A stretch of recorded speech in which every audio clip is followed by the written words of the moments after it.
नमस्कार। यदि आप सब्जी की खेती करते हैं तो आपके मन में सबसे बड़ा सवाल ये होता है कि बाजार प्रभाव जो भी हम सब्जी लगाते हैं उसके कैसे रहेंगे। कभी सब्जी के भाव आसमान पर होते हैं तो कभी ज़मीन पर।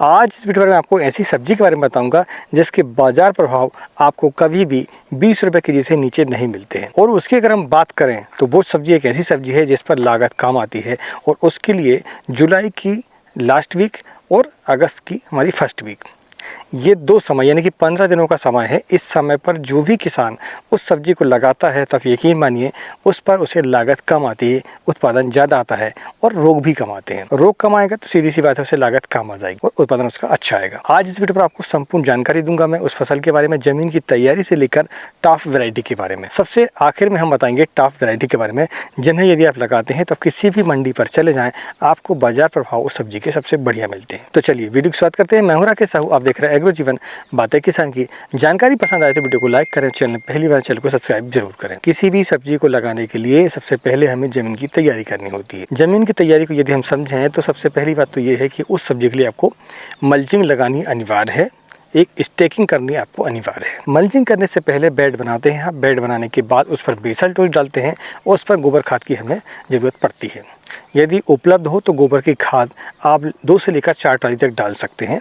और इसके बाद रासायनिक खादों की हम बात करें तो उसमें DAP 1 बैग, आपकी MOP यानी कि पोटास की मात्रा 25 kg, सल्फर की मात्रा उसमें 5 kg और मैग्नीशियम सल्फेट भी उसको कम से कम 15 kg 1 एकड़ के हिसाब सबको डाल देना है बेसल डोज पर। 15 किलो से लेकर 50 किलो तक आप डाल सकते हैं क्योंकि ये ऐसी फसल है जिस पर मैग्नीशियम सल्फेट की आवश्यकता सबसे ज़्यादा पड़ती है। इसके बाद हम मल्चिंग कर लेते हैं। मल्चिंग आपको 25 माइक्रोन को करनी है क्योंकि इस फसल को निकालने के बाद हम एक फसल और दूसरी कोई भी ले सकते हैं, इसलिए हम इस हिसाब से मल्चिंग लगाएंगे कि हमें 2 फसल पर वो कम पड़ जाए। तो सब्जी का नाम है दोस्तों करेला। करेला एक ऐसी फसल है जिसके भाव आपको कभी भी मंडी पर 20 रुपये केजी से नहीं मिलते हैं। लोकल मंडियों पर तो उसके भाव और सबसे ज़्यादा होते हैं। जो बड़ा करेला है वो आपका 20 रुपये केजी से नीचे नहीं जाता कभी भी।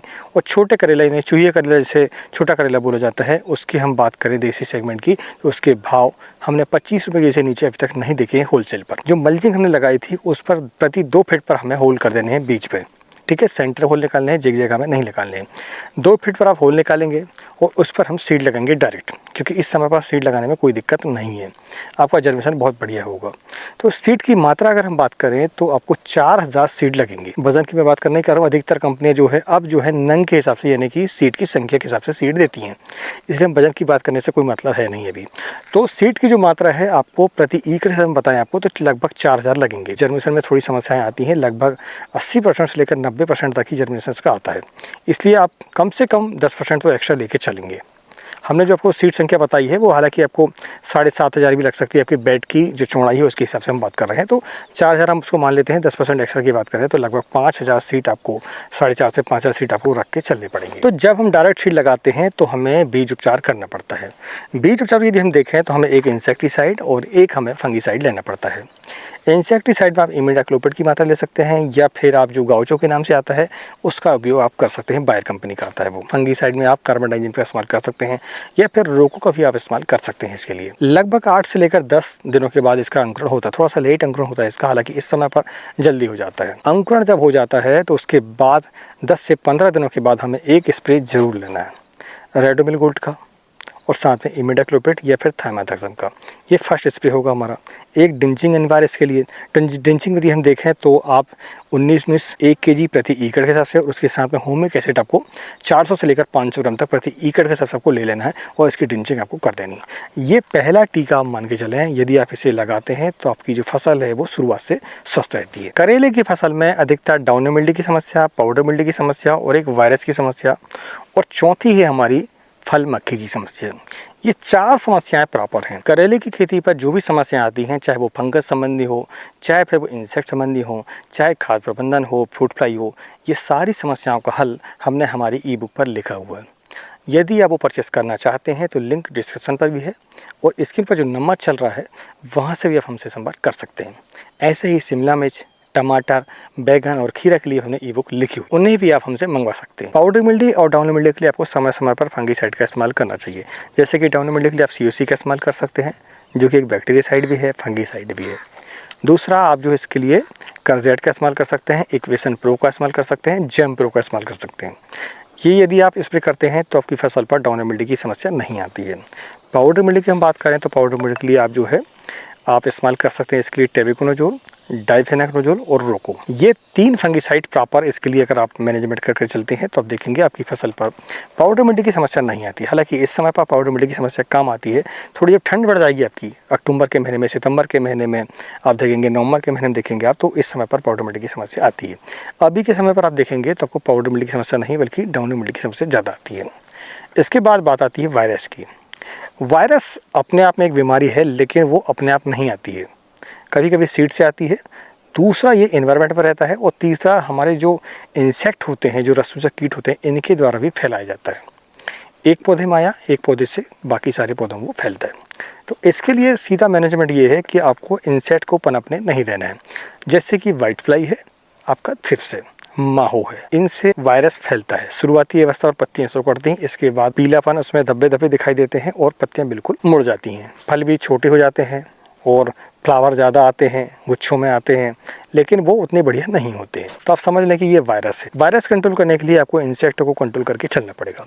वायरस के लिए कोई अलग से ट्रीटमेंट नहीं है। हाँ, समय समय पर COC का इस्तेमाल करते रहते हैं आप, और बैक्टीरियासाइड का इस्तेमाल कर सकते हैं, जैसे कासुकोमाइसिन वगैरह का। तो आप देखेंगे आपकी फसल पर जो है वायरस थोड़े से कम आते हैं। ये थोड़ा सा नियंत्रण है, बाकी इसका निदान नहीं है। आपको अगर ऐसा लगता है कि कोई हम दवा बता दें आपको कि वायरस इससे चला जाएगा, तो ऐसा कुछ है नहीं है। इंसेक्ट कंट्रोल करेंगे तो वायरस फैलेगा नहीं। हम फैलने से रोक सकते हैं, ना कि उसे खत्म कर सकते हैं। इसके बाद बचती है एक बीमारी हमारी, वो है फ्रूट फ्लाई। फ्रूट फ्लाई, फल मक्खी। अधिकतर देखा ये जाता है कि फल हमारे टेढ़े हो जाते हैं। छोटे फल अगर रहते हैं उसमें हल्का सा डंक मारी होती है तो टेढ़े होते हैं। दूसरा, उसके अंदर वो अंडे छोड़ देती है। अंडे जब बड़े होते हैं इल्लियाँ को रूप लेते हैं और इल्लियाँ पूरे फल को सड़ा देती हैं, ख़राब कर देती है। इसके रासायनिक नियंत्रण की अगर हम बात करें तो उसमें आप जो है सोलोमोन का इस्तेमाल कर सकते हैं, जो कि आपका बायर कंपनी का आता है। दूसरा इमामेक्टिन बेंजोइट है। तीसरा डेलीगेट है, फैम है, एम्प्लीगो है। इनका इस्तेमाल आपको समय समय पर करना पड़ेगा। लेकिन इतना सब करने के बाद भी आपकी फ्रूट फ्लाई नियंत्रित नहीं होती है। कारण ये है कि आप उसका जीवन चक्र नहीं समझ पाते हैं। जीवन चक्र को समझना बहुत ही आवश्यक है। वो इसलिए क्योंकि जब भी आप करेले की फसल लगाते हैं तो सबसे बड़ी समस्या यही आती है, फलों का साइज नहीं रहता अच्छा, और फिर वो मार्केट पर हमें रेट भी नहीं देते हैं।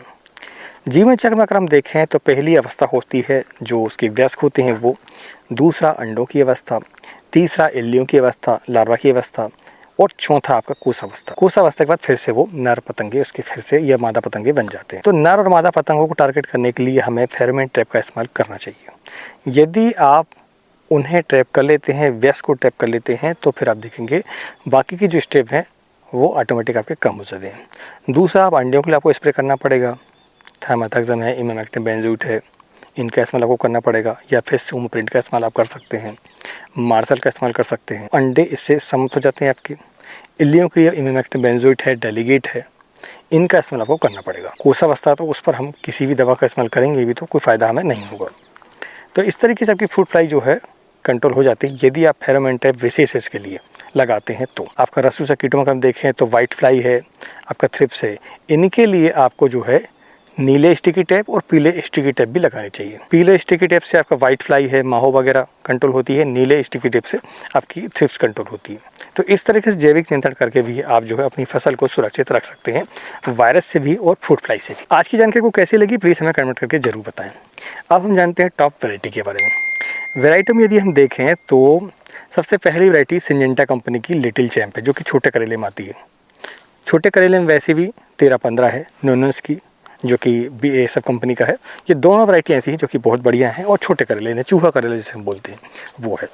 बड़े करेले में यदि हम देखें तो BASF निनस की जो है अमनसी के नाम से आती है एक वैरायटी, बहुत ही बढ़िया वैरायटी है। एक रोशन के नाम से आती है, वो भी बहुत बढ़िया वैरायटी है। इसके बाद अगर हम देखें तो प्रगति के नाम से आता है ईस्ट वेस्ट कंपनी का, ये बहुत ही बढ़िया वैरायटी है और पाउडर मिल्ड्यू के लिए रेजिस्टेंस वैरायटी, यानी इस पर पाउडर मिल्ड्यू की समस्या कम आती है। तो इन वैरायटी में से कोई भी आप वैरायटी लगाएंगे तो आपको उत्पादन तो अच्छा मिलेगा ही, साथ में मार्केट पर इसके भाव मिलेंगे अच्छे, क्योंकि साइज बहुत ही मैटर करता है। इसमें जो कांटे वाला जो सेगमेंट जितने भी हैं वो अच्छे मार्केट पर बिकते हैं। तो हमने आपको इस वीडियो पर टोटल जानकारी दी है। अगर जानकारी पसंद आई हो तो वीडियो को लाइक जरूर करें, और इसी तरीके से खेती संबंधी जानकारी के लिए चैनल को सब्सक्राइब करें। मिलते हैं एक नई वीडियो में एक नई जानकारी के साथ। तब तक नमस्कार, जय हिंद, जय किसान, जय जवान।